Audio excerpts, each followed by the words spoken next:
Good morning. There's two parshas this week. One of them is journeys, masei. And the purpose of these journeys into the wild, he took the Aron, the ark, which contained the tablets, 10 Commandments, engraved on them, marched them through the desert wild, representing the obstructive forces, the chitzanim, facing them, facing the dark forces, and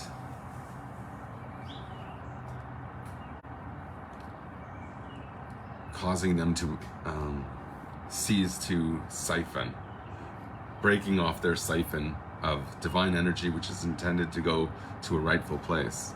So those chitzanim, these obstructive forces, are called yesh. It's the feeling of pride. Pride represents, in the spiritual path, something that is the only thing that really withholds a person from experiencing what avodas Hashem, serving Hashem, is meant to be, which is an experience of something real. If you simply connect with the source of the world, the source of the pleasures of the world, then you transcend the whole trap of the superficial, the chitzonius of the world, which is to use that as a means to enhance the self-concept. In other words, if you see that there's so much reward, so much pleasure, so much personal success that's achievable by you, that awareness is what inhibits it to be in full flow of divine intent, in full, in sync with the divine intent, and therefore the capacity for the true heights. Welcome. The true heights are spiritual bliss, which we'll describe in the Alter Rebbe's words. So remember, the journeys are to face the forces that would say, wow, you must be important since you are granted so much success. Here specifically, spiritual success, so the relative merit that one ascribes to themselves at any level becomes the withholding of that thing. And there's something higher. When you experience true pleasure, it's not about the awareness of oneself, one's own benefit in it, but becomes a unified experience, likened, we'll see, to Yosef and the silver that he clandestinely puts into his younger brother's pouch and gets caught for it. The whole story there. He's giving him silver, and silver represents the love of Hashem, as we'll see. Okay, so I want to learn a little bit of this with you inside the text.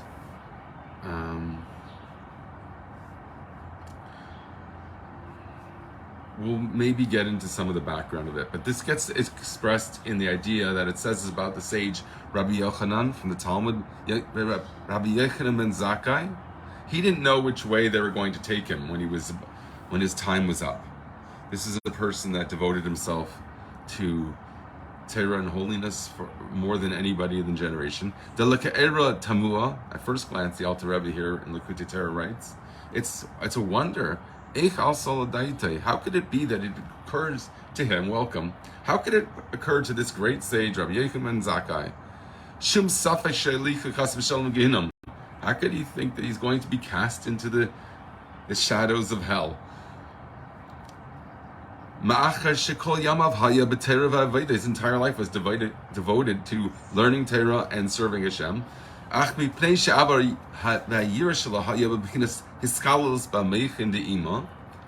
Since his love and fear was connected with his meditation called Meichin De'ima, the mind of mother, Megedel hiskashrusay basaga vesbinus, since he was so connected in his meditation, Vesham Hamidus built him Urgashim Klal, and it was such a, his presence of mind was so intense that he wasn't aware of the emotional response that he was having at the time. So there was no, it wasn't in establishing or drawing attention to his own self-concept in that. It's more of a in the zone of Kedusha. That's called Hiskalus B'Meichin De'ima, being included in the mind of mother, which is his binah meditation, Megedel Hiskashrusay, because of his intense connection. B'Asaga V'Binah, in the mindset that he was experiencing and his meditation. V'Sham Hamidais built him Urgashim Klal, and at that place, welcome. In that zone, you don't feel yourself's emotions. It's more, it's the next level. It's as if you've assumed, so to speak, the supernal consciousness. Rabbi Yechon ben Zakai, and therefore, this great Talmudic sage did not know whether he was guilty of that, of drawing focus to his own experience of this bliss or this incredible meditation. He wasn't paying any attention to whether he was emotionally involved with that or not, to know whether he was guilty of doing it for some personal experiential benefit or something. And therefore he didn't know which path they were going to take him, because it's seen as a lack of reverence. It's explained in the Tzemach Tzedek's note here, to focus on what am I gaining from this, or to totally throw oneself into it is how you attain this higher state, which we're going to liken to Joseph.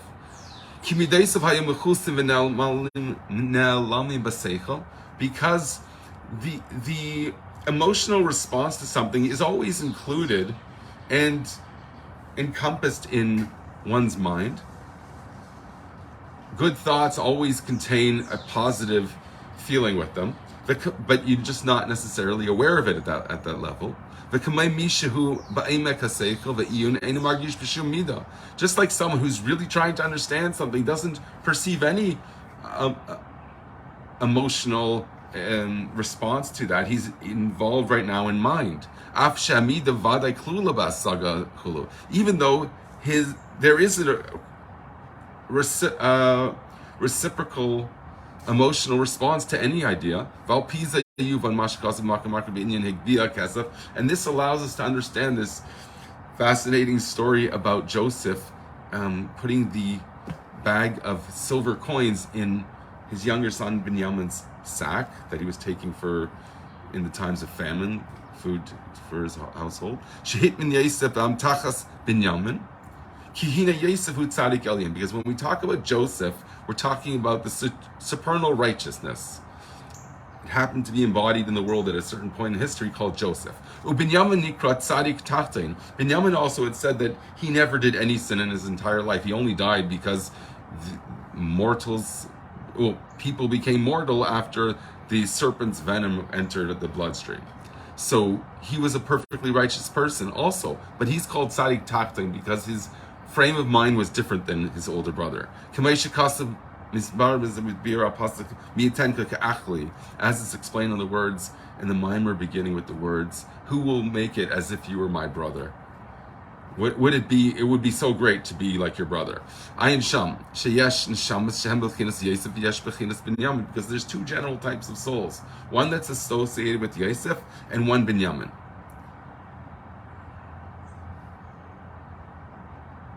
So there are two divine energies that need to be approached, and each type of soul is sort of directed towards that world. And these are called nitzutzim, godly sparks that become entrapped in different experiences in the world. Binyamin, so there is a certain frequency that's the zone of the average soul. That's called Binyamin. I mean, average in the sense of extreme perfection, but there's something that Binyamin needs to get from Yosef. So Yosef gives it to him in a secretive way, and you can't really see where the money's coming from. The money here, meaning we're going to see love of Hashem, because it's from the word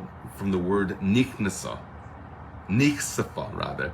From kesef is nichsafa. V'gam kalsa nafshi, David HaMelech says, my soul yearns. So kesef is the yearning. Silver. So Yosef gives Binyamin silver because he is responsible for facing a different type of divine spark, a different encounter in life, and it has to be this way to be able to do that. So the Binyamin, even though we say he's tzaddik tachtain, the lower level of tzaddik, which is how many people are given that distinction? And Yosef's the tzaddik elyon, because Benjamin represents a soul that faces different frequencies, these sparks. And then there's a different experience entirely, which is allotted to the souls of the righteous. They have different things to do that we're going to learn a bit about here, but if you don't do it from day to day, you probably find this very informative. So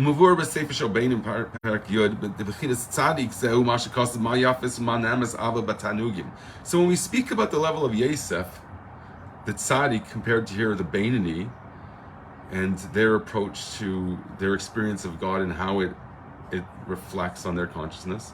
The tzaddik is described by the words brought in Tanya. It says, it's from Shir Shirim, Ma Yafis, how beautiful, Ma Ne'emes, and how sweet, Ava B'Tanugim, is the love of delights that Tanya speaks about. The highest level here we're associating with Joseph, the righteous, the tzaddik ha'elyon, the supernal righteous. Dahainu shemesaneg hashem eineg niflo, which is expressed by taking tremendous pleasure in God, a wondrous type of experience that's impossible to really explain to a Beinani who's never done that. The Beinani here not being the Beinani of Tanya, but the Beinani here of the average soul, the Binyamin soul, the Benjamins. This is when we talk about Benjamins and money, kesef, we should be speaking about where the money, the love, the niksafa, the gamkalsa nafshi, where does our soul's yearning really take us towards? So the eineg nifla of the tzaddik, the Yosef who's giving the silver, because he knows its value. And it's this wondrous, this eineg nifla, this tremendous pleasure in experiencing God. So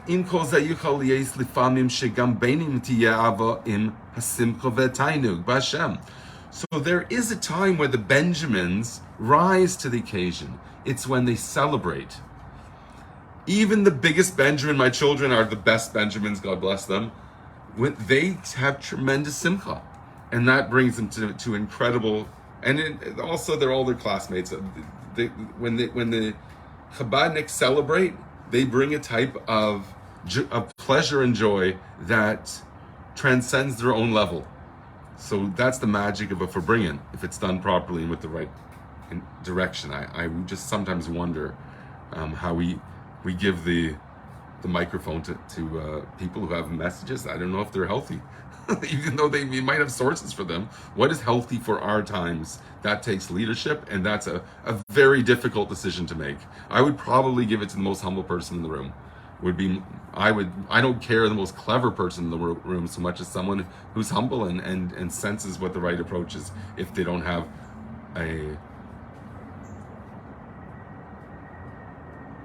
the ability to parrot what they've heard from an exact circumstance. You have to be able to sense what is the right approach now, and if not, take the mic away. It's not important to entertain. There's enough entertainment, and they're going to get better entertainment in another venue for sure. Even however clever and how theatrical we are. I know someone that praised Reb Mendel Futterfast for being 70% theatrics, and that was the opportunity to put in it. It happened to be Reb Mendel was as close as you can get to Hasidic idealism. Love of a fellow Jew, is willing to risk everything for other people. Heroic and epic. Reb Mendel. So theatrics, if it's granted to a person that has the right content to give, 100%, go all the way. You have nothing to lose. They like you, that they like something good. They become synonymous. So it doesn't make any. The theatrics are just, what does this person devote their entire life to? It's not to theatrics. The theatrics are intended for a purpose. Drama is intended to inspire to something positive. So that is a subtle but hugely important point. So it is possible for the average soul to take it to the next level of the Yosef Tzaddik. That's through joy.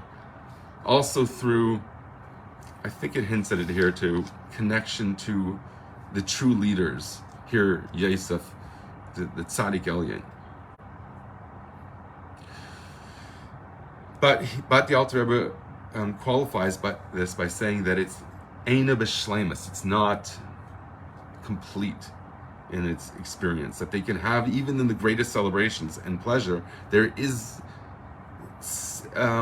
more of their self-concept that has to be transcended still. So they are taken to higher levels, the Benjamins, at times, in inspiring moments, but it's still not 100% pure, and that's what we're going to learn about in Tzaddik Elyon, the Yosef. The Josefs, there's the Benjamins and the Josefs. And it explains in Tanya, in chapter 13, about special times. It also has to do with the daily cycle, saying Shema, davening. And also at the end of Parak 14 of Tanya, it says, Lisanek v'lismayach, that is to rejoice, to take pleasure in and rejoice in God. So it's the celebration, the simcha, the joy that allows the Benjamins to make it to the level of the Josephs and really take pleasure in God. V'zeu inyan gvia kasef shehit min Yosef v'amtachas Binyamin. And this is the idea of this silver goblet. Did I say cup of silver the whole time? I'm sorry. I think that also, they gave him money also. But this is specifically talking about the Gevia HaKesef. I made a mistake before. The goblet. This is the silver goblet. So there's a significance of it being not money here, but Kesef means money in Hebrew. Kesef is silver. But we're talking about specifically about a goblet. So edit that a bit in your head. But he puts it in the sack of Benjamin. Kesef hu bechinas avo, because when we talk about silver, we're talking about love, the love of Hashem. Because it's on the words that say, Nichsefa v'gam kalsa nafshi. I have yearned and my soul has expired for you. Va'emer k'nisach nichsafti leveis avicha. Another verse says, because I have yearned to go to the house of your father. And the Zohar calls this Taf Almin Diksufim. Dinim Misange Vahu Tzadikaya. It says there are 400 worlds of ksufim, of yearning, of delight. I mean, those two words are actually oxymoronic, but here it means ava, ksufim. It's not so much the yearning as the delight. The misange bahu tzadikaya, that the tzadikim, the righteous, take pleasure in, is 400 worlds. Why 400? The 400 shekel kesef eiver l'seicher. V'him shech Yosef Tzadik Elya Mekinazula Binyamin. So when Joseph puts the goblet in Benjamin's bag, he's taking him up to the level of Yosef, which is the level of love of Hashem with pleasure, with delight. Kadei Shigam B'Neshamas HaBenjamins Shehem Anpim V'Nitzutzim HaMispashtim MiBinyamin. All the Benjamins come from the original, who's the sole root of all the other Benjamins that come out of him. And they too can experience this type of delight in God. The fact that he did it clandestinely, like a spy would stick it in someone's, in the lapel when he's not looking, or probably not in the lapel because he'd be looking. The fact that Benjamin didn't know about it, it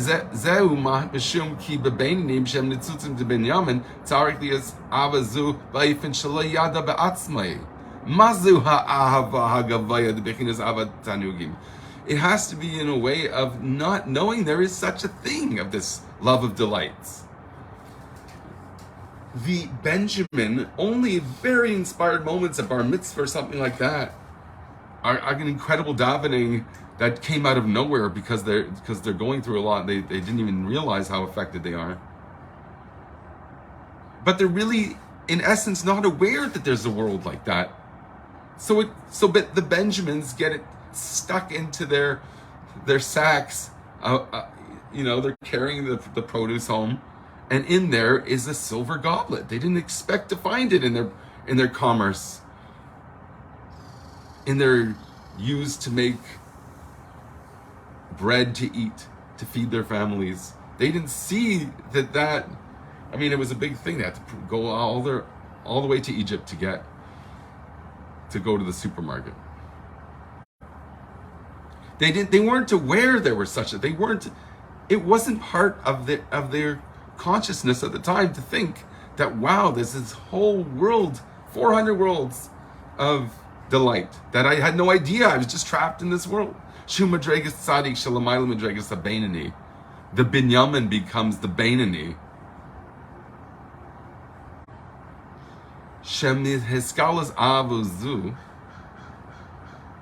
Because when the Bainani has this experience, and he's taken to the next level, the average soul who's used to having some type of self-preference and self-centeredness, therefore, when they get a glimpse of paradise, they'll say, wow, I deserve paradise. So it's reserved for very special people that don't have that. Yosef was able to even adorn himself like a king and not take personal pride in it. It was the Zohar says that's why he had to have certain confrontations to test to see whether he would succumb at the moment. He had the temptation of his master's wife, etc. He was put to the test because of this, but he passed the test with flying colors and was rewarded the leadership of the Jewish people. And he lost 10 tribes he was supposed to have. He only had 2. He was supposed to have a whole 12, a whole fractal of his own to take to the level of Shvatim. He was the firstborn of the beloved Rachel, who is also spoken about in this mimer, in the context of the silence of the lambs. Rachel is a lamb before they're shorn. If only the silence of the lamb guy, whatever his name was, would have been a mower, like mowing the lawn, or mowing the sheep, I suppose, shearing the sheep instead of. He could have been a barber rather than a madman.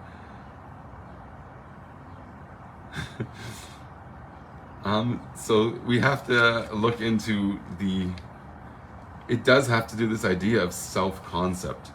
So you shear them, they're silent.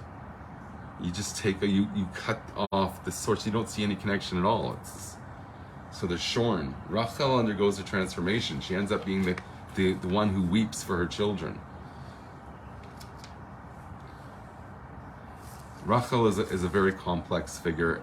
It's also the story of Malchus. Malchus is a silent mode before it assumes the kingship, and Strider gets recognized. So there's possibility of the Benjamins having some pride in exposure to this paradise, this world that's just available for anyone who takes the time to do it.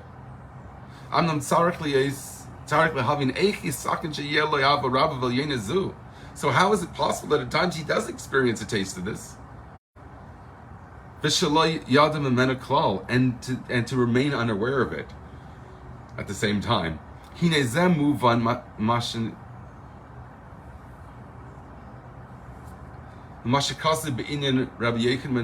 this is the story of the sage that we started with, the story. Because he was such a great mind, and he spent his time in a very focused meditative state, which is a state of mind more so than davening, which is an emotional expression. So therefore it would have been shown that whether he was sincere at that level too. He didn't even preoccupy himself with that level. He was involved with the higher service. Lo yada me'ava. He didn't know. He didn't discern what the emotional experience was of that. He was involved more with mind. Vezeu eini yadea be'ezeh derech. So since he never made that assessment, he didn't know whether he would stand up to the trials and tribulations of that experience. So he didn't know whether he was going to go to hell because of that.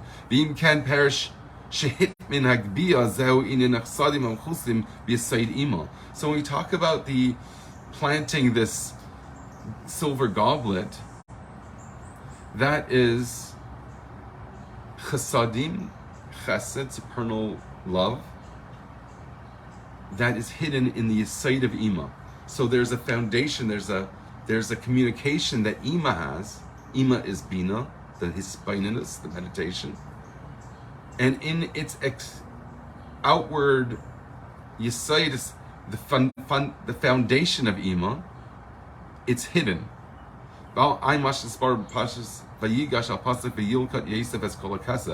And explains on the words elsewhere that Yosef gathered all the money, all the silver of the area.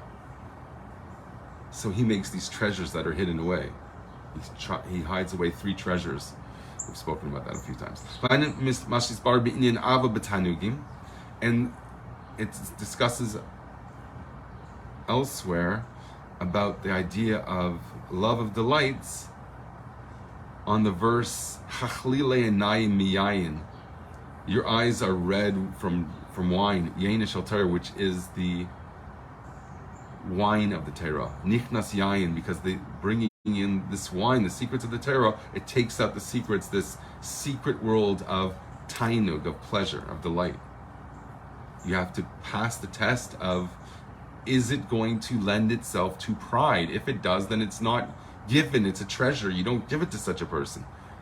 Sometimes joy allows us to take us to a test of that, which we're not typically granted.